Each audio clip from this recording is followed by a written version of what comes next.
ทุกคนวันนี้เราจะมาสอนวิธีการมาเข้าเด้อทุกคนบอกก่อนอื่นเราต้องตักข้าวใส่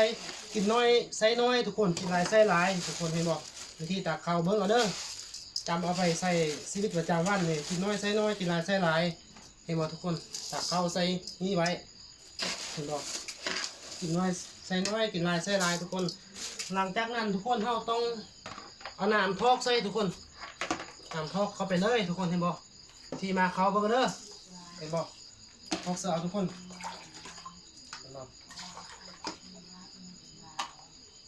หลังจากนั้นทุกคนเขาก็มาค้นเข้าเขาเลยทุกคนเห็นบ่เห็นทุกคนวิธีมาเข้า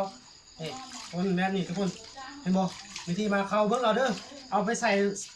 ชีวิตประจำวันเห็นหูเอาเซฟคลิปนี้เอาไปไว้เพื่อทุกคนจะได้หูวิธีการมาเข้าทุกคนหลังจากนั้นเขาก็ทอกหนาทิ้งเห็นบ่ทอกหนาทิ้งเลย